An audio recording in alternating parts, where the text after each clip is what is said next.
Bihar NEET ചോദ്യപേപ്പർ ചോർച്ച കേസിൽ സാമ്പത്തിക കുറ്റകൃത്യ വിഭാഗത്തിന് വിവരങ്ങൾ കൈമാറുന്നതിൽ national testing agency വൈമുഖ്യം കാണിച്ചുവെന്ന് CBI.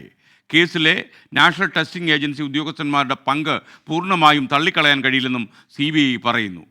NDA ഉദ്യോഗസ്ഥരുടെ പങ്ക് അന്വേഷിച്ചു വരുന്നതായും CBIയുടെ അറിയിപ്പുണ്ട്. അച്യുതൻ ഡൽഹിയിൽ നിന്ന് വിശദാംശങ്ങളുമായി ചേരുന്നു. പറയൂ അച്യുതൻ. മഴ നനഞ്ഞോ അച്യുതൻ? മഴ നനഞ്ഞായിരുന്നോ? പനി പിടിക്കാൻ നോക്കിക്കൊള്ളണം കേട്ടോ. ഞാൻ അപ്പോൾ ഒരു ആവേശത്തിൽ പറഞ്ഞതാ.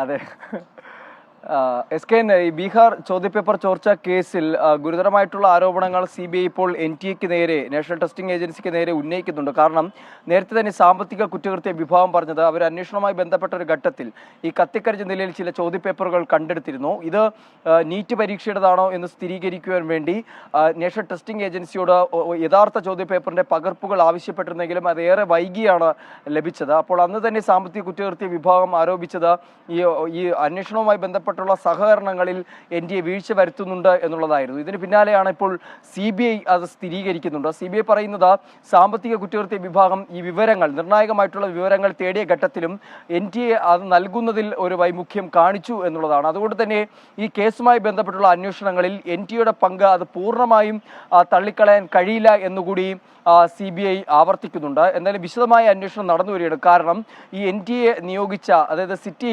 കോർഡിനേറ്റർ ആയിട്ടുള്ള ഹസാരിബാഗ് സ്കൂളിലെ പ്രിൻസിപ്പൽ, അദ്ദേഹത്തെ ഇന്നലെ CBI കസ്റ്റഡിയിലെടുത്തിരുന്നു. വിശദമായ, കാരണം ഈ ചോദ്യപേപ്പർ ചോർച്ചയുടെ ഉറവിടമായി കരുതുന്നത് ഈ ഹസാരിബാഗിലെ ഈ സ്കൂളിലാണ്.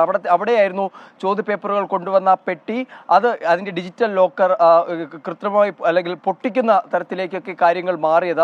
ചില ചോദ്യപേപ്പറുകൾ സൂക്ഷിച്ചിരുന്ന കവറുകൾ അത് ശരിയായ മാതൃകയിലല്ല അത് കവറുകൾ പൊട്ടിച്ചത് എന്നുള്ളതെല്ലാം ഈ അന്വേഷണത്തിന്റെ ഭാഗമായി കണ്ടെത്തിയിരുന്നു. അതുകൊണ്ട് തന്നെ ആ സ്കൂൾ കേന്ദ്രീകരിച്ചും അന്വേഷണം പുരോഗമിക്കുന്നുണ്ട്. അതുകൊണ്ട് തന്നെയാണ് നാഷണൽ ടെസ്റ്റിംഗ് ഏജൻസിയുടെ ഉദ്യോഗസ്ഥരെയും അന്വേഷണ പരിധിയിൽ ഇപ്പോൾ CBI ഉൾപ്പെടുത്തിയത്. Okay, thank you Achuthan.